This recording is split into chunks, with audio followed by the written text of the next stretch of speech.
আসসালামু আলাইকুম রহমতুল্লাহ। সুপ্রিয় দর্শক মন্ডলী, রাজনীতিতে একটা অকল্পনীয় আনইমাজিনেবল ঘটনা ঘটে গেছে। আপনি গা শিউরে উঠবেন। যেটা কি?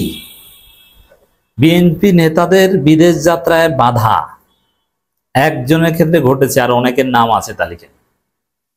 সরকারের রানিং উপদেষ্টা বিদেশ যেতে পারবে না। ইউনূস সরকার ইউনূস সরকারকে সরিয়ে নতুন কোন তত্ত্বাবধায়ক সরকার কায়েম করতে নতুন প্রধান উপদেষ্টা রেডি করেছেন আমেরিকার এক কথিত ভুয়া গোয়েন্দা সংস্থার এজেন্টের যোগসাজশে। চুপ্পুর সাথে বৈঠক করেছে।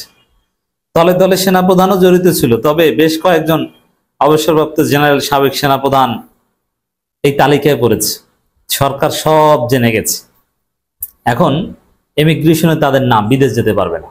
তদন্তের পরে হয়তো বা ধরবেও। আমি অবাক হব না যদি বিএনপির কোনো কেন্দ্রীয় নেতা ধরা পড়ে, গ্রেপ্তার।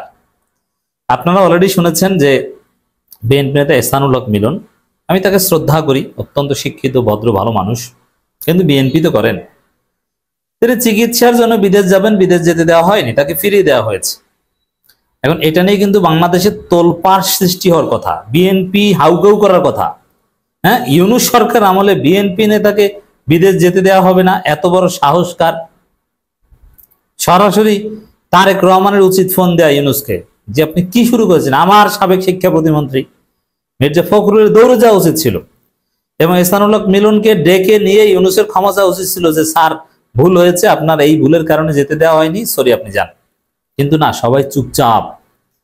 একটা উত্তেজনাকার পরিস্থিতি, কেউ কোনো কথা বলছে না, বিএনপি চুপ। এহসানুল হক মিলন একা একা একটা সংবাদ সম্মেলন করেছে, বিএনপির কেউ তার পক্ষে কথা বলছে না। অথচ এটা নিয়ে তারেক রহমান, মির্জা ফখরুল, সালাউদ্দিন সবার হাউকাউ করার কথা। কেন সবাই চুপ?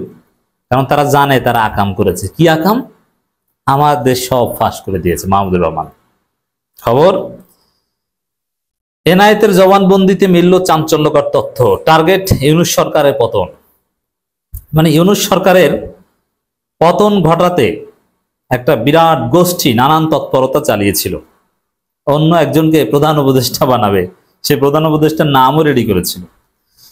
তা আমি এটা আশ্চর্য না, এটা আওয়ামী লীগ পন্থী অনেক ব্যবসায়ী, সাবেক সেনা অফিসার, অনেকে এর সাথে জড়িত, জড়িত থাকবে, এটা ভেরি সিম্পল। কিন্তু বিএনপি জড়িত, বিএনপি পন্থী উপদেষ্টারা সরকারের, তারাও জড়িত। আশ্চর্য। হ্যাঁ, এই জন্যই বলছি অকল্পনীয়। এটা ঘটেছে এবং তার অ্যাকশন শুরু হয়ে গেছে। কি অ্যাকশন? এহসানুল হক মিলনকে বিদেশ যেতে দেওয়া হয়নি, এর বাইরে কোনো কারণ নেই। এহসানুল হক মিলনকে বিদেশ যেতে দেওয়া হয়নি, আমার দেশ বলেছে হয়তো এই কারণে যোগসাজশ থেকে থাকতে পারে, কিন্তু আমি বলছি এটাই নিশ্চিত। আর শুধু এহসানুল হক মিলন না, আরো অনেকের নাম অলরেডি সরকার এয়ারপোর্টে দিয়ে রেখেছে ব্ল্যাক লিস্টে, এরা যেতে পারবে না। তাহলে বিএনপি কি বুঝতে পারছেন? তলে তলে ইউনূস সরকারকে হটাতে চায়। এই হচ্ছে বিএনপি। এটা তো ফজু পাগলা স্পষ্টই বলেছে। ফজলুর রহমানের বক্তব্যে কি আপনার বুঝতে অসুবিধা আছে? আমার মনে হয় যে ফজু পাগলাও বিদেশ যেতে পারবে না, সরকারের কিছু উপদেষ্টাও যেতে পারবে না। সন্দেহের তালিকায় ওই যে জামাত যে 5 জন উপদেষ্টার কথা বলেছে, তার মধ্যে আমি একজনের কথা বলি, অর্থ উপদেষ্টা সালাউদ্দিন আহমেদ, বিএনপির একদম মির্জা ফখরুলের বন্ধু। তাকে ঘিরে বিএনপির ষড়যন্ত্রটা আবর্তিত হয়েছিল। সম্ভবত মির্জা সালাউদ্দিন আহমেদ ব্ল্যাক লিস্টে পড়েছেন, উপদেষ্টা হিসাবে আছেন কিন্তু ব্ল্যাক লিস্টে পড়েছেন সম্ভবত। পুলিশের হাতে গ্রেপ্তার হওয়া বাংলাদেশি বংশোদ্ভূত মার্কিন নাগরিক এনায়েত করিম ওরফে মাসুদ করিম, এও অনেক আগে থেকে বাটপারি করে আমাদের সাথে যোগাযোগ করার চেষ্টা করেছিল একটা সময়। সম্প্রতি রিমান্ডে ও আদালতে দেওয়া জবানবন্দিতে অন্তর্বর্তী সরকারকে নিয়ে চাঞ্চল্যকর তথ্য দিয়েছে। এর মধ্যে দিয়ে নোবেলজয়ী ডক্টর মোহাম্মদ ইউনূসের নেতৃত্বে অন্তর্বর্তী সরকারের পতন ঘটিয়ে নতুন সরকার গঠনের বড় একটি ষড়যন্ত্র ফাঁস হয়েছে। এখন এই কাজ যদি করে, এটা রাষ্ট্রদ্রোহিতা, একে ধরে ফাঁসিও দেওয়া যায়। এটা তদন্ত চলছে। বিএনপির অনেক নেতা সরকারের জালে অলরেডি আটকা, অনেকে ফেসে যাবেন। তবে সরকার যে এখনই তাদেরকে ধরে জেলে টেলে নেবে তা না, সময় হলে যখন প্রয়োজন হবে বিএনপিকে দুর্বল করার, বেশি বাড়াবাড়ি করবে। এই জন্য গণভোটের বিরুদ্ধে নানান বিষয়ে যে জামাত রাজপথে নামে তোলপাড় সৃষ্টি করে দিয়েছে, বিএনপি তেমন কিছু পারছে না। কেন পারবে না? বিএনপির পক্ষে সম্ভব নয়। কারণ বিএনপির দুর্বল পয়েন্ট ডক্টর ইউনূসের হাতে। চালাকি করলেই ফাঁসিয়ে দিবে। বিএনপির শুধু এই দুর্বল পয়েন্ট না, বিএনপির নানান দুর্বল পয়েন্ট ডক্টর ইউনূস সরকারের হাতে, নানান। যেমন বিএনপির বড় নেতাদের দুর্নীতি, নারী কেলেঙ্কারি, শুধু সরকার না, সরকার সাংবাদিক ইলিয়াস পিনাকি ভট্টাচার্যদের হাতে আছে। বিএনপির সব নেতারা চাঁদাবাজের সাথে জড়িত, এই সব ডেটা আছে সরকারের কাছে। এর মানে আসলে বিএনপি ইউনূসের বর্ষি গিলেছে অনেক আগেই। এখন ইউনূস যতটুকু ঢিল দেন বর্ষি ততদূর যায়, যখন টান দিবেন প্রয়োজন হবে তখন, কারণ নাক তো বর্ষিতে আটকা, টান দিলেই চলে আসবে। এই জন্য বিএনপি রাজপথের আন্দোলন করতে পারবে না, কিচ্ছু করতে পারবে না, কিছু কান্নাকাটি করবে, কিছু মাইক সামনে নেই। বিএনপি আসলে ধরা। নির্বাচনের আগে বিএনপি স্থায়ী কমিটির সদস্যদের ল্যাংটা ভিডিও নাকি আছে ইলিয়াসের কাছে, আরো অনেক নেতার আছে। এখন তো ছাড়বেন না, যখন প্রয়োজন হবে তখন ছাড়বেন, এমন সময় ছাড়বেন একদম জয় বাংলা হয়ে যাবে। ইলিয়াসের বিরুদ্ধে ঝাড়ু মিছিল করেন, আপনি বুঝবেন ঝাড়ু মিছিলের ফল কত প্রকার ও কি কি। এর মধ্যে এনায়েত করিম নতুন সরকারের উপদেষ্টা পরিষদকে প্রধান উপদেষ্টা এবং কে কে উপদেষ্টা হতে যাচ্ছিলেন তাদের নামও প্রকাশ করেন। মানে তারা যে সরকার গঠন করতে যাচ্ছে উপদেষ্টা পরিষদও ঠিক করে ফেলেছে। মানে নতুন তত্ত্বাবধায়ক সরকার বিএনপি যেটা চাচ্ছে মিলে যাচ্ছে, তো হিসাব 2 2 4 মিলে যাচ্ছে।